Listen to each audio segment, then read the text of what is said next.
Je dois vous préciser quand même que je ne suis pas un grand orateur. Eh ben ferme ta gueule alors, ça sera plus simple. Donc Cette vidéo, je vais te donner 7 clés essentielles pour réussir ta prise de parole en public. Donc la prise de parole avec, bien évidemment, un micro. Alors, ce qu'il faut se dire, c'est que c'est quelque chose de compliqué pour tout le monde. Hein. C'est pas forcément inné et si tu veux être meilleur, il va falloir de toute façon t'entraîner. Plus tu vas le faire, plus tu vas être à l'aise. Ce que tu peux faire éventuellement, c'est peut-être préparer une petite fiche avec ce que tu aimerais dire. Tu peux aussi, moi ce que je fais, ce qui m'aide bien, c'est de m'enregistrer pendant que je suis en train de faire les prises de parole. Comme ça, tu peux les revisionner chez toi et ça te permet de voir un peu les points sur lesquels tu peux t'améliorer. Alors, ce qu'il faut se dire, c'est que le problème, enfin c'est pas un problème, mais dans la tête des gens, des clients, etc., le DJ a un gros cliché et en fait, il ressemble à ça. Ça. Faites du bruit! Ou encore ça. Je vous ai dit que je voulais un truc sobre, chic et élégant. Oui, mais c'est complètement l'esprit. Ce soir, c'est une soirée agréable qui nous attend, une soirée chic, sobre et agréable. Aouh! Qu'il vous voulez! Attendez, il me fait peur lui là. Je veux voir toutes les mains en l'air, tout le monde les mains en l'air. Ce qu'il faut comprendre, c'est qu'il faut arriver dans ta prise de parole en public et ta prise de parole au micro, ce qu'il faut arriver à trouver, c'est vraiment le juste milieu entre une intervention qui est de qualité, qui est intelligible, qui est épurée, et une intervention qui va ressembler rapidement à une animation de fête foraine ou à une kermesse. D'accord? Donc c'est vraiment ça qu'il va falloir trouver et c'est ça qui est pas forcément évident, d'accord? Par contre, c'est un indispensable forcément quand tu es DJ en événementiel, tu vas forcément devoir... Le but, c'est pas que tu sois le meilleur animateur de radio, le meilleur animateur sur un plateau télé, etc. Ton but, c'est pas de devenir un animateur et un présentateur, mais il va falloir avoir un minimum pour pouvoir intervenir parce que quand tu es en DJ en événementiel, on va te demander hyper régulièrement de devoir faire des petites interventions comme le souhaiter l'anniversaire de Nathalie, de pouvoir introduire des témoins, des invités, des personnalités, etc. Tu vas devoir faire les petites annonces, tu sais, on a toujours ça en soirée, quelqu'un qui a perdu ses clés ou qui est mal garé sur le parking. On l'a tous. Tu vas devoir introduire, par exemple, les mariés au mariage. Il va falloir que tu guides les invités. Voilà, donc c'est vraiment un indispensable de savoir parler dans un micro, de savoir intervenir. Et moi, dans cette vidéo, je veux justement te donner les 7 clés indispensables pour réussir ta prise de parole au micro. Je te propose, c'est de t'abonner, tu cliques sur le bouton, tu cliques sur la petite cloche pour recevoir les notifications des nouvelles vidéos et je te propose aussi de t'inscrire à mes emails privés. C'est le premier lien en description. Tu cliques dessus, tu mets ton prénom, ton mail et tu vas recevoir mes emails privés. C'est 2 emails par semaine qui contiennent des conseils, des astuces, des méthodologies pour développer ton activité de DJ en événementiel. Donc je te recommande fortement de t'inscrire dès maintenant parce que tu es déjà en train de rater du contenu ultra qualitatif, inspirant et qui pourra t'aider à développer tout simplement ton activité. Premier point essentiel en fait, c'est comment tenir un micro dans sa main pour que le son soit correct et que ce soit le plus intelligible possible, d'accord? Donc quand je donne le micro à des gens qui n'ont pas forcément l'habitude de parler au micro, bah en fait ils font comme dans les clips de rap ou comme à la télé, comme les chanteurs. Alors soit ils prennent la capsule comme ça, soit tu vois ils la prennent complètement, ils sont là, allez c'est parti, etc. Tu vois, on n'est pas dans un clip de rap, hein. Je vais te montrer, je vais t'afficher juste là une petite infographie que j'ai trouvée. En fait il faut se rendre compte qu'en fonction de la manière dont tu tiens ta capsule, et ben en fait le son va être forcément déformé au niveau des fréquences, ça va déformer le signal qu'envoie ton émetteur micro, d'accord? Donc le plus important en fait c'est vraiment de tenir le micro sur le manche, tu le tiens, alors t'es pas obligé de le serrer comme un bourrin mais non plus il faut quand même le tenir un minimum, mais l'idée voilà c'est tu le prends par le manche en bas comme ça. Et le plus essentiel aussi, c'est comment on positionne le micro. Et ben en fait, la technique la plus connue et la plus courante et celle qui fonctionne bien, en fait, c'est tout simplement de poser le bout de la capsule sur ton menton Et le principal, en fait, c'est vraiment de garder une distance entre 2 et 5 cm de la capsule, tu vois. Et donc, quand je parle, en fait, le micro, il va m'accompagner. Si je change de main, hop, voilà, il n'y a pas de souci. Le micro, en fait, je le garde vraiment sur mon menton. Et c'est ça qui permet de ne pas avoir de différence de volume quand tu es en train de parler au micro, tout simplement. D'accord ? Le deuxième point qui est vraiment essentiel, une fois que tu as bien compris la position de tes mains et la position du micro en fonction de ta bouche, le deuxième point essentiel, ça va être de faire un très bon réglage de ton micro. Ça, c'est vraiment indispensable. L'idée, c'est moi, ce que je fais, c'est quand j'arrive dans une salle, je teste la sonorisation, je teste l'éclairage et je teste les micros. Donc, ce que je fais, c'est que moi, j'ai 2 micros et en fait, je me balade dans la salle et je fais des essais pour voir si on m'entend correctement et voir un petit peu si je me rapproche des enceintes, est-ce que j'ai du Larsen ou pas, voir un peu les zones qui peuvent éventuellement créer du Larsen, d'accord ? Donc, le deuxième point, c'est vraiment attention à bien régler ton micro et fais-le surtout bien avant que les invités arrivent, comme ça tu n'as pas de problème de Larsen. Le troisième point qui est vraiment essentiel, c'est qu'on a tendance, c'est pas forcément évident de parler au micro et du coup on a tendance à beaucoup gigoter, tu vois, à pas être vraiment stable et d'essayer de bouger dans tous les sens, etc. Et en fait, ce qu'il faut bien comprendre, c'est que ce qu'on recommande fortement pour parler au micro et notamment aussi pour faire des présentations avec un PowerPoint dans une conférence, etc., c'est d'essayer de vraiment de tenir une position vraiment fixe, stable le plus possible. Pourquoi ? Parce qu'en fait, ton cerveau, lui, s'il est en train de bouger, en fait, il va devoir stabiliser tout simplement ton corps. Et le problème, c'est que du coup, ça utilise une partie de ton cerveau, en fait, qui va, elle, stabiliser ton corps. Et du coup, tu vas forcément avoir moins de concentration sur ce que tu es en train de faire, ce que tu es en train de dire, d'accord ? Donc, le point essentiel, c'est tu te positionnes bien, tu restes stable et tu te concentres vraiment sur ce que tu es en train de dire tout simplement. Donc voilà, ça c'est vraiment la première clé essentielle, bien tenir son micro. Le deuxième point essentiel, en fait, ça va être vraiment de comprendre les clients et de s'adapter aux clients, aux invités que tu vas avoir. On est d'accord que si c'est une animation commerciale, le but, ça va être de parler le plus de parler le plus possible au micro, mais tu vas devoir aller voir les différents intervenants, expliquer les différentes promotions, etc.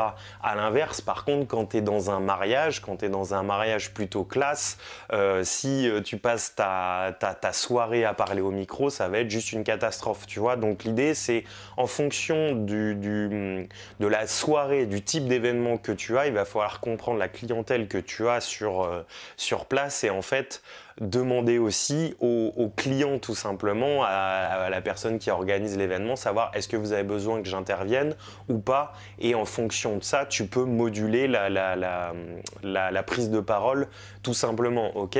Ce qu'il faut comprendre, c'est que moi, je sais que c'est une question qui revient énormément quand je rencontre des futurs mariés. Ils me demandent est-ce que vous êtes le genre de DJ à parler pendant la soirée dansante, à demander à tout le monde de lever les mains, de faire un hachika-chika aïe aïe aïe, enfin voilà, tu vois. Donc ça, c'est on est dans un mariage, on n'est pas dans une kermesse, on n'est pas dans une fête foraine, on n'est pas dans un camping. Donc il faut arriver à moduler justement tes interventions. Moi, je suis pas le plus grand expert au niveau de la prise de parole en public, mais le point essentiel sur lequel j'insiste avec mes clients, c'est que moi, les interventions, en fait, je vais les faire lorsqu'il va y avoir besoin de donner des indications aux invités. D'accord ? Le but, ça va être d'intervenir le moins possible, mais il va quand même falloir intervenir un minimum, pour guider les invités. C'est-à-dire, par exemple, au moment où on va voir le lancer du bouquet, je prends le micro et je dis bah voilà, mesdames et messieurs, on va assister au lancer du bouquet de la mariée. Ça permet d'attirer l'attention de tout le monde et j'essaye d'expliquer ce qui va se passer. On va faire le lancer du bouquet, on va demander aux demoiselles de se placer derrière la mariée. On fait un petit décompte tous ensemble, 10, 9, 8, 7, 6, hop, et on lance le bouquet de la mariée.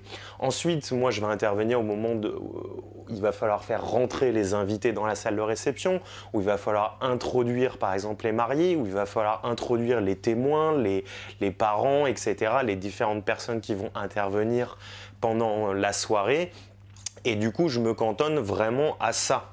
Donc voilà, ça c'était vraiment le deuxième point essentiel, c'est-à-dire cibler la clientèle et vraiment adapter ta prise de parole en fonction du type d'événements. Le troisième point, ça va être pour les animations. J'ai beaucoup de DJ qui m'ont demandé comment tu fais pour animer, par exemple, des jeux, le jeu des 12 mois, le jeu des chaises, des quiz musicaux, le il et elle, etc. Alors moi, ce qu'il faut bien comprendre, c'est que dans 95% des cas, je n'anime plus de jeux parce que c'est pas ce qui se fait dans les mariages que moi j'anime, tout simplement. En fait, c'est souvent les témoins qui vont s'occuper de l'animation. En fait, moi, je vais être vraiment là juste pour les introduire, d'accord?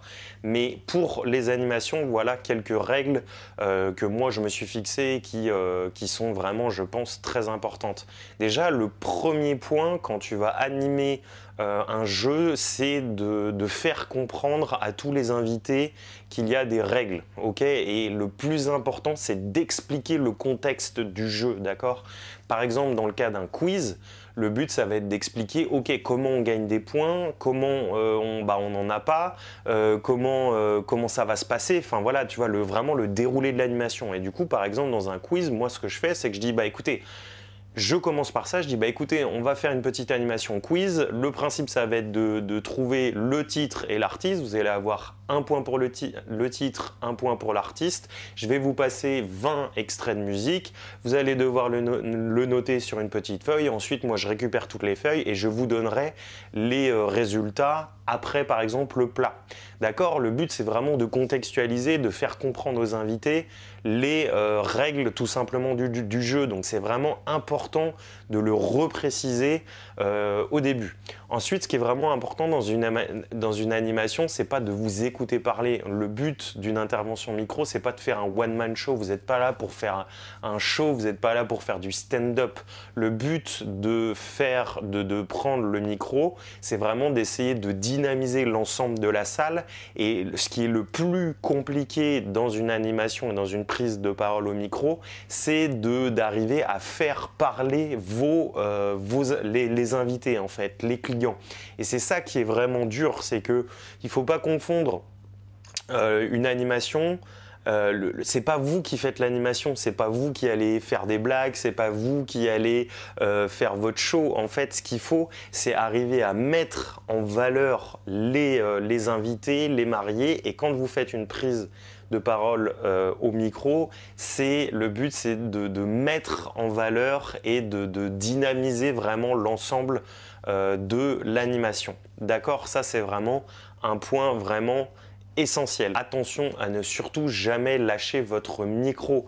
Si vous voulez faire parler quelqu'un, vous vous déplacez, vous lui tendez le micro, mais vous ne lui lâchez pas le micro. C'est vous qui êtes vraiment maître de l'animation et c'est vous qui donnez aussi les règles, d'accord? C'est votre animation et le but, c'est pas que ça parte complètement en vrille dans tous les sens et que chacun fasse à sa sauce, d'accord? Donc vous gardez votre micro, vous ne le lâchez pas aux invités, vous leur tendez et vous rebondissez sur ce que les invités vous disent. Ensuite, le troisième petit élément vraiment important, c'est quand vous êtes en train d'animer ou il se passe un temps fort, etc. Si les invités sont en train de rigoler ou s'ils sont en train d'applaudir, il faut attendre. Vous attendez que les applaudissements se finissent, vous attendez que les invités finissent de rigoler et ensuite vous pouvez rajouter votre petit commentaire, etc. Le but en fait c'est vraiment de pas casser vraiment l'ambiance à cause de votre intervention. D'accord? Donc il faut arriver vraiment à sentir cette petite chose-là et être présent mais pas trop. Le quatrième point, et alors ça... Il y a encore beaucoup de DJ qui le font, mais moi je comprends pas parce que, comme je l'ai dit juste avant, vous n'êtes pas là pour faire votre show. Donc le point le plus important, surtout ne pas chanter au micro. Attention avec les interventions du type « Allez, tout le monde les mains en l'air, allez, faites un maximum de bruit » ou les interventions du style « Ah chica chica, aïe aïe aïe ». Voilà, c'est vraiment justement ce que je vous disais au début de la vidéo, c'est arriver à trouver le juste milieu entre quelque chose de qualitatif et quelque chose qui va partir complètement en vrille dans le style kermesse, fête foraine ou tout simplement camping. D'accord? Donc attention à ça, ne pas chanter, ne pas trop parler au micro, vous n'avez pas besoin de donner des informations. Je sais que par exemple il y a des DJ qui disent « Allez, un petit titre qui est sorti en 1987, c'est parti » Enfin les gars, on est en 2020, il n'y a pas forcément besoin de ça pour vraiment ambiancer une soirée. Et l'idée c'est aussi surtout de attention avec la quantité de mots que vous utilisez, tu vois. J'ai été à un mariage là il y a 2 ans en tant qu'invité et en fait je me suis dit, ah bah cool, je vais pouvoir voir bosser un autre professionnel. Et en fait, par exemple, pour l'entrée des mariés, c'était hyper bien parti. Il avait lancé la musique, merci de vous lever, de faire une ovation pour les mariés. Et ensuite, il a commencé à dire, et voilà le beau marié dans son beau costume 3 pièces, et la belle mariée dans sa robe blanche. Et en fait, le gars a complètement coupé la dynamique qu'il avait lancée dès le début. Il a introduit les mariés, ensuite il y a la musique, et ensuite c'est le but c'est justement de dynamiser les invités en fait. Donc ils étaient levés, ils étaient chauds, ils applaudissaient, etc. Et lui il n'arrêtait pas de parler. Donc il faut aussi savoir vraiment se taire. Et du coup c'est vraiment dans ce point essentiel là, attention à ce que vous dites. Il faut apprendre, le but c'est vraiment de donner un maximum d'informations mais en parlant le moins possible. Et c'est ça qui est compliqué. Le 5e point, ça va être au moment où vous allez, au moment des animations, mais des animations que vous n'allez pas forcément vous faire vous, c'est les animations qui vont être faites par les témoins, les amis, la famille, etc. Moi, ce que je fais, c'est qu'avant de faire intervenir ces personnes-là, moi, je leur donne des petits conseils. Donc, ce que je fais, c'est que je vais les voir, je leur tends le micro et je leur dis « Écoutez, vous posez le micro sur le menton, vous essayez vraiment de vous déplacer avec ce micro-là, essayez de ne pas le mettre trop loin, pas trop près non plus, on ne tape pas dans la capsule parce que ça casse tout simplement le matériel, ça l'use, et puis c'est horrible aussi pour les invités. Et du coup, ce que je fais, c'est que je leur fais un mini-brief, entre guillemets, en leur donnant des petits conseils, des petites astuces pour que leur prise de parole soit vraiment la plus propre possible. Parce que je sais pas, enfin vous avez déjà fait des soirées où quand il y a quelqu'un qui parle au micro, il y en a toujours un au fond de la salle qui dit on n'entend rien, on n'entend rien.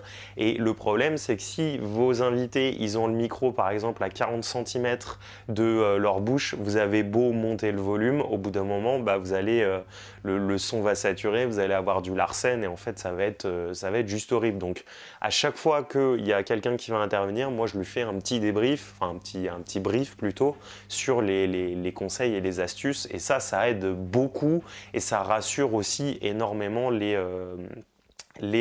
invités tout simplement, d'accord?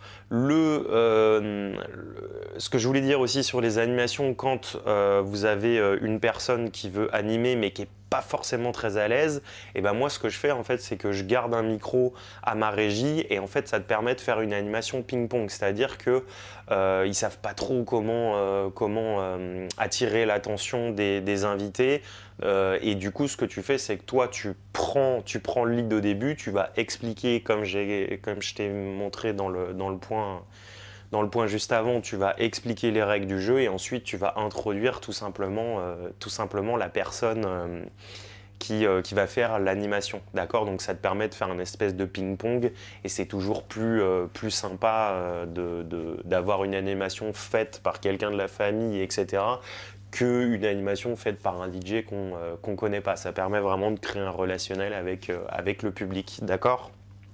Le troisième point aussi qui est important, et moi ce que je fais, c'est que quand par exemple les invités, les témoins, amis ou autres font des animations comme une vidéoprojection, et ben moi ce que je fais toujours, c'est qu'à la fin, en fait, je mets en valeur cette personne-là. Par exemple, si c'est Nathalie ou Romain qui ont fait le montage, on sait qu'un montage vidéo c'est hyper compliqué, ça prend énormément de temps.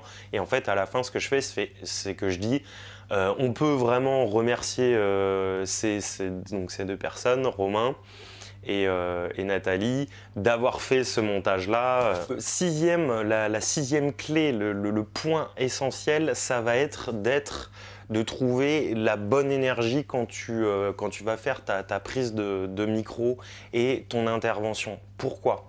Parce que si tu es trop dynamique, tu vas passer pour un mec ultra speed, tu vas parler hyper vite. Alors, mesdames et messieurs, c'est parti, j'espère que vous allez bien ce soir, etc. Et là, déjà, on n'entend rien, c'est pas compréhensible et on voit que tu es stressé. À l'inverse, si tu fais une intervention, bonjour, mesdames et messieurs, j'espère que vous allez bien. Aujourd'hui, nous allons accueillir les mariés. Tu vois, donc arriver à trouver un juste milieu entre une énergie positive, dynamique, etc. et pas d'énergie du tout, d'accord? Tu es dans l'événementiel, comme je le dis souvent, il faut sourire, tu es content d'être là parce que tu vis de ta passion, tu es dans des événements qui sont quand même plutôt festifs.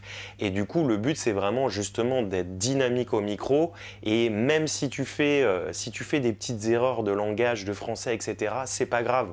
Parce que si tu fais une erreur de français et que là, tu te dis « Ah mince, j'ai fait une erreur de français, ça va te prendre la tête, etc. » C'est pas grave. Continue dans la bonne énergie, dans l'enthousiasme, dans le côté dynamique et fais aussi très attention à ton intonation. Si tu vois, quand je te dis bon alors là la prise de micro c'est très important, voilà. Le but c'est d'essayer de faire des silences, de faire des intonations, de changer vraiment ton timbre de voix et de faire attention non plus à ce que ça parte pas en fête foraine à la fin. Allez mesdames et messieurs c'est parti, voilà.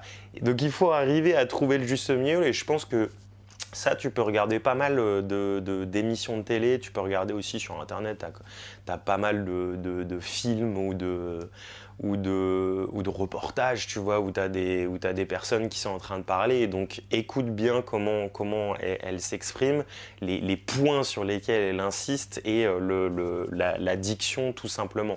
D'accord? Tu peux aussi t'entraîner, tu peux t'entraîner tout simplement en fait chez toi. Hein. Tu prépares des petites phrases un petit peu types que tu pourrais dire et puis tu les essaies pendant la soirée et puis tu vois comment réagit tout simplement les invités.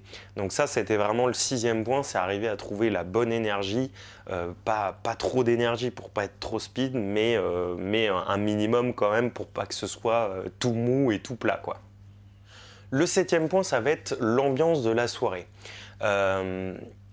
Je sais qu'il y a beaucoup de types de soirées où tu vas avoir des maîtres de cérémonie qui vont vraiment ambiancer toute la soirée et en fonction du type de prestation que tu fais, ça peut très très bien fonctionner, d'accord? Mais si t'es pas forcément à l'aise et que tu bosses pas ça, etc., le but c'est de pouvoir juste faire quand même des interventions qui sont de qualité.